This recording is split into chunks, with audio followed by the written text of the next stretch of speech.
Let me be very clear from the start, this is not about manipulation. This is not about games or gimmicks. This is about mastery. Mastery of your mind, your emotions, your purpose. Because when you master yourself, you stop being a pawn in someone else's game. You become the player. You become the prize. You become the standard. High-value men don't chase. They attract. They don't beg. They walk away. They don't react emotionally. They respond with power. Women today are playing a game most men don't even realize they're in. They test you. They manipulate with silence. They pull away to see if you'll chase. But high-value men? We see it all. We anticipate it. And we win without even stepping off our throne. So here are the 5 rules for total domination in the game most men are losing. Emotional detachment is not about being cold, heartless, or indifferent. It's about reclaiming your power. It's the ability to maintain control of your emotions no matter what storm someone else tries to drag you into. When a man masters emotional detachment, he stops being reactive and starts becoming unshakable. This is where real power begins. Women test men constantly, not because they're evil or manipulative, but because they're wired to seek strength. They want to feel secure. And emotional instability in a man is the fastest way to destroy that sense of security. When she pulls back, gives you the silent treatment, acts distant or cold, most men panic. They overthink. They start texting nonstop. They chase. And in doing so, they confirm her suspicion, he's emotionally weak. He needs me more than I need him. But the high-value man is different. When she pulls away, he lets her go. He doesn't panic. He doesn't chase. He watches. He observes. He evaluates. Because he understands one truth. Anyone who tries to shake his emotional foundation is revealing more about themselves than about him. Emotional detachment is a filter. It reveals who's meant to stay and who's just trying to toy with your sanity. When a woman sees that her silence doesn't affect you, when she realizes her games don't get a rise out of you, something shifts. Suddenly, you're not just a man. You're a mountain. You're grounded. And grounded men are rare. In a world full of emotional chaos and insecurity, a man who remains calm, collected, and unmoved becomes magnetic. This isn't about being numb. It's about being selective with what you allow to disturb your peace. Emotional detachment gives you the power to stay centered when others are trying to throw you off course. Most men get emotionally attached too fast. One good date, one pretty smile, one night together, and they're hooked. They start to revolve around her instead of their mission. And the moment she feels that shift, she begins to test his resolve. If she finds no strength, no resistance, she loses respect. Women don't stay loyal to men they don't respect. And no woman respects a man who can't control his emotions. To detach emotionally is to say, I value myself too much to let anyone hijack my peace. It's not arrogance, it's discipline. It's the refusal to let your heart drive decisions that your mind should be making. You can still care. You can still love. But from a place of strength, not desperation. She should add peace to your life, not become your only source of it. You are the foundation. You are the calm in the storm. And when you operate from that place, you no longer fear rejection, manipulation, or abandonment. Because you're not looking for someone to complete you, you're simply choosing who's worthy to stand beside you.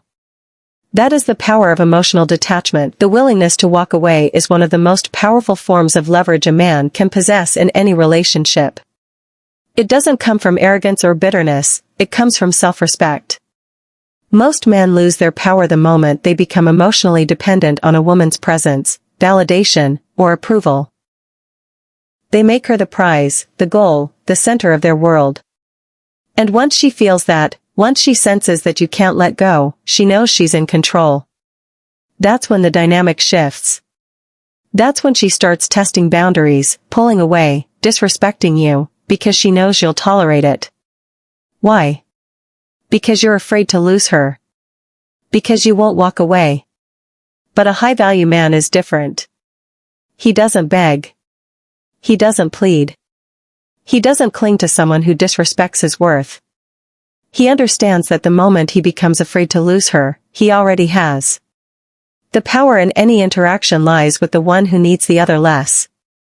And a man who can walk away at any moment holds that power, not because he wants to hurt her, but because he refuses to betray himself.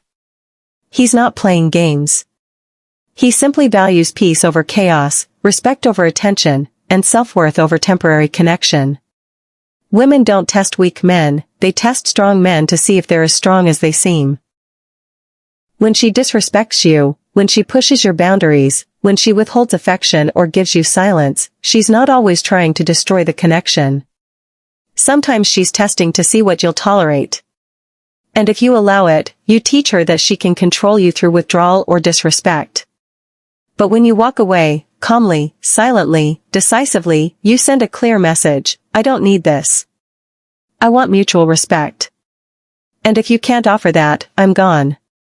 This kind of strength isn't common. Most people are terrified of being alone. Most men will tolerate emotional roller coasters just to keep a woman close, even when she's pulling them further from their purpose. But high-value men never make fear-based decisions. Walking away doesn't mean you don't care, it means you care about yourself enough to not settle for less than what aligns with your standards. It means you know your value, and you're not afraid to lose someone who doesn't see it. Ironically, it's often when you walk away that people wake up. When you remove yourself without drama, without anger, without bitterness, it hits differently. She realizes she's not dealing with an ordinary man. She's dealing with someone who can't be manipulated, who won't chase when disrespected, who knows how to say enough. That silence, that absence, it teaches lessons words never could. The leverage lies in your ability to leave, not because you want to, but because you can.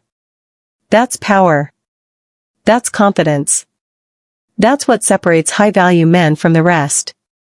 When you can walk away, you don't fear loss. And when you don't fear loss, you can't be controlled. A man who lives for pleasure will always be at the mercy of someone else's control. But a man who lives for purpose is untouchable. He doesn't get swayed by temporary highs, short-term validation, or emotional drama. His focus is forward. His mission is clear. And everything else, women, relationships, comfort, is secondary. Not because he doesn't care, but because he knows the most dangerous thing a man can do is place his happiness in something he can lose. Pleasure is addictive. It's fleeting. It can be taken from you at any moment.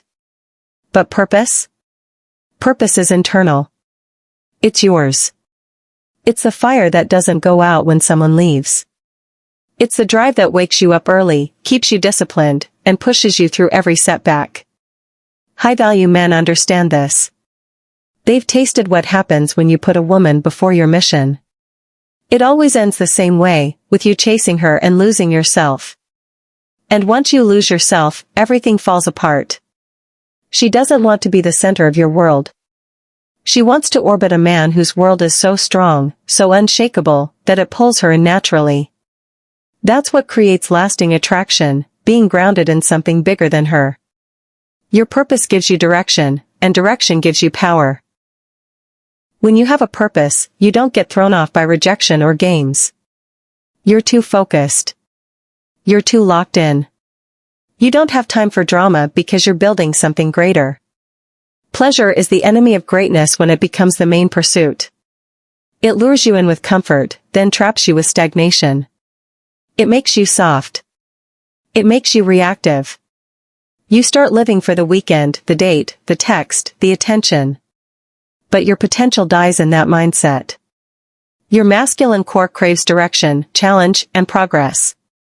That's why a man without a mission feels lost.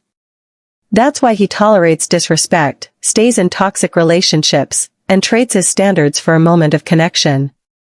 He has nothing higher to live for, so he settles for whatever soothes him in the moment. But a man on a mission? He's dangerous in the best way. You can't distract him. You can't manipulate him with affection or sex or silence. He's not going to abandon his goals for temporary intimacy. And because of that, women respect him. They admire him. They chase him, not because he's playing games, but because he's too busy leveling up to be desperate. His ambition speaks louder than his words. His vision pulls people in, and his discipline keeps him there. Living for your purpose doesn't mean you can't enjoy life. It means you've decided to lead it. It means you use pleasure as a reward, not a crutch. You're no longer chasing women, you're building a life so powerful, so magnetic, that the right woman wants to be a part of it. That's what happens when you choose purpose over pleasure. You stop reacting and start leading. You stop needing and start building. That's where true freedom begins. Disrespect is not something to be negotiated, tolerated, or explained away, it's a deal breaker. The moment you start debating whether someone's disrespect was intentional or justified, you've already given away your power. High-value men don't entertain disrespect because they understand one truth. How someone treats you is a reflection of what they believe you'll accept. When you tolerate it once, you're silently telling them it's okay to do it again. And with every act of tolerance, your worth diminishes in their eyes. It doesn't matter how attractive she is, how long you've been together, or how good the chemistry feels, disrespect cuts through all of that. It poisons everything. When a woman talks down to you, mocks you in front of others, flirts with other men to make you jealous, withholds affection as punishment, or plays games with your emotions, she's not testing your patience, she's testing your standards. And if you respond with explanations, arguments, or emotional pleading, she gets her answer. You'll accept it. You'll bend. You'll rationalize her behavior because you fear losing her more than you fear losing yourself. That's the path of the low-value man, the man who clings to a relationship that's already stripped him of his dignity. The high-value man, however, doesn't engage in that cycle. He doesn't yell. He doesn't argue. He doesn't demand respect, he walks away from those who can't offer it freely. Because he understands that the moment you have to ask for respect, you're already with the wrong person. True respect is felt. It's earned. It's sustained through consistent boundaries. And when someone crosses those boundaries, you don't negotiate, you exit. The world respects men who respect themselves. When a man holds the line, when he calmly detaches from someone who mocks his values or belittles his presence, it sends a powerful message: I'm not afraid to lose you. I'm only afraid to lose myself. That kind of certainty is rare. It's magnetic. And ironically, it's often the thing that makes the woman reevaluate her behavior. But that can't be your goal. Your goal isn't to fix her, it's to protect your peace. Disrespect is chaos wrapped in charm. It begins subtly. Jokes that go too far, passive-aggressive comments, little jabs at your confidence. But it grows, and if you let it slide, it becomes a pattern. You teach people how to treat you by what you tolerate. Every time you excuse disrespect, you chip away at your own self-worth. High-value men never trade peace of mind for companionship. They'd rather be alone than be with someone who constantly challenges their dignity. And that's not weakness, it's strength. It's self-respect in action. A man who refuses to debate his worth will never stay where he's not valued. That's not ego, that's discipline. That's emotional intelligence. That's the code of a man who knows his value. And in a world that constantly tries to test that value, you either stand firm, or you fall quietly. There is no in-between. Mystery fuels desire because what's known becomes ordinary, and what's ordinary stops exciting the imagination. The moment someone feels like they've fully figured you out, the chase is over. Not because you're not good enough, but because you've become predictable. High-value men understand that a sense of mystery isn't about being deceptive or manipulative, it's about maintaining depth. It's about being a man who doesn't reveal everything at once, who doesn't wear his heart on his sleeve for anyone who flashes a smile. It's the art of being present, yet unreadable. Open, but not exposed. Warm, but still untouchable. When you're mysterious, you keep her guessing, not by playing games, but by having layers. You don't overshare. You don't try to impress. You don't flood her with validation. Instead, you leave space for curiosity to grow. You let your silence speak. You let your actions reveal what your words don't. Most men try too hard. They reveal their entire story within the first few conversations. They want to be understood so badly that they hand over every detail of who they are. But once the mystery is gone, so is the tension. And with no tension, there's no desire. Desire thrives in uncertainty. Not chaos, but subtle distance. It's the unanswered question, the quiet confidence, the calm presence that doesn't beg for attention. It's the man who's focused on his mission and only gives his energy to those who earn it. This doesn't make you cold, it makes you rare. In a world where everyone's broadcasting every detail of their lives, a man who doesn't need to prove anything becomes intriguing. He makes people lean in. He creates a gravitational pull, not by force, but by restraint. Women are emotional detectives. They pick up on energy, tone, posture, and pacing. When you're too available, too eager, or too emotionally open too soon, they know you've done this dance many times before. But when you stay centered, when you reveal yourself slowly, deliberately, and with intention, you create an emotional roller coaster they can't predict. And unpredictability breeds attraction. Being mysterious means you don't explain every decision. You don't reveal every motive. You let her feel you before she fully knows you. And that creates space for her to chase. The more she imagines, the more invested she becomes. It's not about being distant, it's about being self-contained.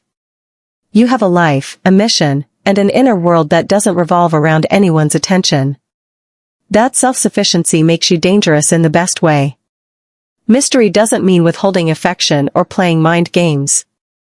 It means mastering restraint. It means understanding that full exposure kills curiosity. You want her to feel that there's always more to learn, more to uncover, more to understand. That's what keeps her coming back, not because you manipulated her, but because your depth sparked something inside her that surface-level men never could. And that creates space for her to chase. The more she imagines, the more invested she becomes. It's not about being distant, it's about being self-contained. You have a life, a mission, and an inner world that doesn't revolve around anyone's attention. That self-sufficiency makes you dangerous in the best way. Mystery doesn't mean withholding affection or playing mind games. It means mastering restraint. It means understanding that full exposure kills curiosity. You want her to feel that there's always more to learn, more to uncover, more to understand. That's what keeps her coming back, not because you manipulated her, but because your depth sparked something inside her that surface-level men never could. Mastery isn't loud. It's not flashy. It's not built in a week. It's earned through years of showing up, leveling up, and holding the line even when no one's watching. A man of mastery doesn't fear competition because he knows most men are too distracted, too emotionally reactive, too unfocused to ever reach that level. And that's not arrogance, it's reality. The rare few who choose mastery don't chase women or approval. They build lives so magnetic that everything and everyone worthy is drawn in by the gravity of their presence. That's how high-value men dominate, not by playing games, but by outgrowing them. So understand this, high-value men don't beat women by controlling them. They beat the game by refusing to play it on anyone else's terms but their own. They dominate not with force, but with discipline. Not with manipulation, but with mastery. They walk away when respect is gone. They choose purpose over pleasure. They hold the line when others fold. They protect their peace like a fortress and stay mysterious not to confuse, but to command curiosity. This isn't about war with women. It's about war with your own weakness. Because the man who masters himself doesn't need to win anyone, he becomes the win. The prize. The challenge. The storm and the calm. And when you become that man, you don't chase attention, it finds you. You don't beg for love, it gravitates to you. So stop trying to play the game. Start becoming the kind of man no one wants to play against. That's total domination.